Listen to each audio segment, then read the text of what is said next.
تو اللہ فرماتے ہیں ہم نے قوم سمود کو کیا کر دیا؟ تباہ و برباد کر دیا. اور اللہ نے پھر تباہ و برباد کرنے کی جب قوم عاد کو تباہ کیا تو فرمایا تلک عاد، دیکھو یہ تھے عاد، جحدوا بآیات ربہم کفروا بربہم، اپنے رب کا انکار کیا اور کیسے یہ تباہ ہو گئے. واتبعوا فی ہذہ الدنیا لعنہ، اس دنیا میں بھی ان پر اللہ کی طرف سے لعنت ہوئی اور آخرت میں بھی تباہ و برباد ہو گئے. پھر قوم سمود کا یہی حشر ہوا ہے.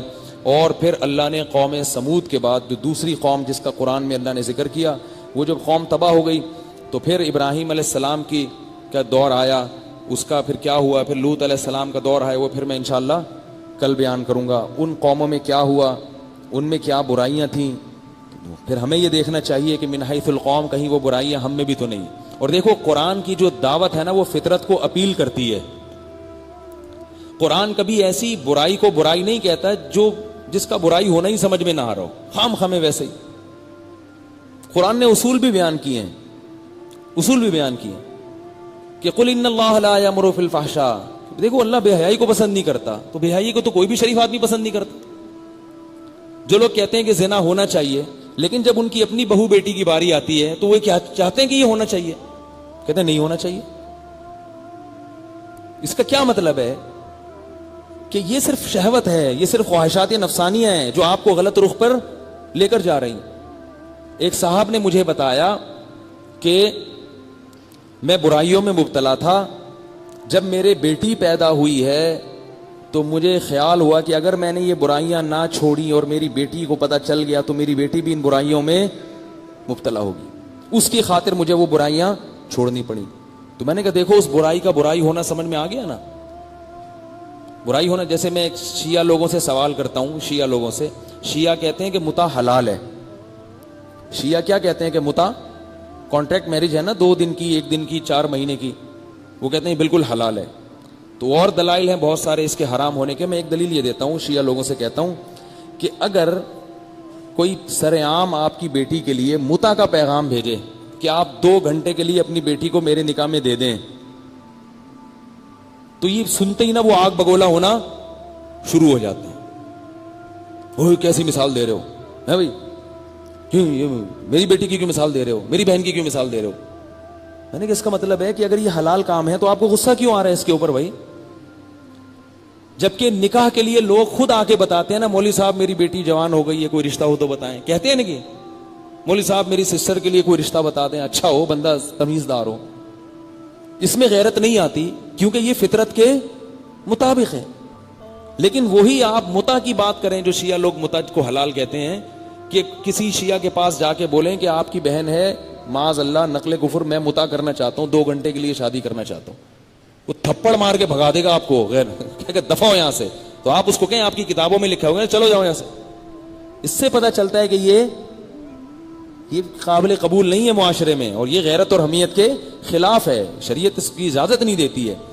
تو اللہ نے ہمیں جو قرآن میں احکام دیے ہیں نا، اسلام کی سب سے بڑی خوبی خدا کی قسم یہ ہے، فطرت اللہ التی فطر الناس علیہا، فرمائی یہ وہ نیچر ہے، یہ وہ فطرت ہے جس پر میں نے تمہیں پیدا کیا ہے. اس میں فطرت کے خلاف تمہیں کوئی حکم نہیں ہے. اگر اللہ ہمیں یوں حکم دے دیتے چھپکلیاں کھاؤ، کتے بلی کھاؤ، گائے نہیں کھاؤ، مرغی نہیں کھاؤ، تو عجیب سا ہو جاتا نا کہ اللہ کیا کھلا رہا ہے تو ہمیں بھائی. اللہ نے کہا پاکیزہ چیزیں کھاؤ اور یہ درندے کھانا چھوڑ دو. اللہ نے کہا ذبح کر کے کھاؤ، اگر اللہ کہتے ذبح کیے بغیر کھاؤ، ذبح کیا ہوا حلال نہیں ہے، کچھ لوگ کھا لیتے، بہت سو کو الٹیاں آ جاتی. اللہ کہتے نکاح کر کے نہیں رہنا، بغیر نکاح کے رہنا ہے. تو بہت سے لوگ جیسے یورپ والے بغیر نکاح کے زندگی تو گزار رہے ہیں، مگر سر جوڑ کے بیٹھے ہوئے، یہ ہماری نسلیں تباہ ہو رہی ہیں. وہ پریشان ہے یار، اس کو فیملی سسٹم کو کیسے درست لکھ کریں، ہم پریشان ہیں، سر جوڑ کے بیٹھے ہیں، کیا کریں بھائی ہم. تو فطرت کے مطابق چلا دی اللہ تعالیٰ نے، نیچر. اگر اللہ کہتے والدین کی نافرمانی کرنی ہے، بڑا مشکل ہو جاتا. بار بار خیال آتا یار یہ میرا باپ ہے، اس نے مجھے کتنا بچپن میں محبت دی، یہ میری ماں ہے، اس نے دودھ پلایا، اور اللہ کہہ رہے ہیں کہ جو یہ کہیں نا اس کے خلاف چل رہے ہیں تم نے. خدا کی قسم بڑا مشکل کام ہو جاتا.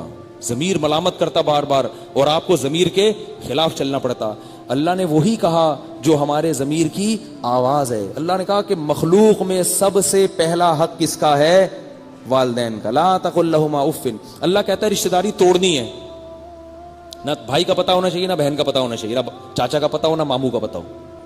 جیسے گوروں کو پتہ ہوتا ہے, پتہ ہی نہیں ہوتا چچا کون ہے, ماموں کون ہے, ابا کا مشکل لگ رہا ہے آج کل پتہ لگنا وہاں پہ. تو سارے اس لیے وہ انکل ہیں, ان کے سب کون ہوتے ہیں, انکل.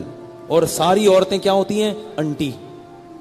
ہمارے ہاں انکل کا جو اصل مفہوم ہے, ابا کے چھوٹے بھائی انکل ہیں, بڑے بھائی تایا ہیں. بڑے چھوٹے کا فرق بڑا, اس میں بڑی گہرائی ہے. تو اب اللہ اگر کہہ دیتے کہ ساری رشتہ داری توڑو تو بڑا مشکل ہوتا بھائی سے لڑنا, مشکل کام ہو جاتا نا یار, بھائی ایسے لڑنا بڑا مشکل کام. اللہ اگر کہتے داڑھی کٹاؤ, آپ بتائیں کل اللہ نہ کرے میں داڑھی کاٹ کے بیٹھتا یہاں پہ, آپ کو اچھا لگتا؟ میں یہ جو لوگ کہتے ہیں نا داڑھی کاٹنے میں حسن ہے, یہ اس وقت تک ہے جب تک رکھی نہ ہو. ایک دفعہ رکھ لو, پھر داڑھی میں اللہ نے جو نور رکھا ہے وہ نور آپ کی سمجھ میں آ جائے گا. بغیر داڑھی کا آدمی جب داڑھی رکھتا ہے تو برا نہیں لگتا, داڑھی رکھنے والا آدمی ایک دن کاٹ کے آ جائے نا, کیسی عجیب سی چہرے پہ اس کے ایک بے برکتی سی اور ایک نحوست کے آثار ہوتے ہیں. ہم کہتے ہیں یار یہ کیسا چہرہ ہے, تو پتہ یہ چلا کہ داڑھی میں کیا ہے, حسن ہے.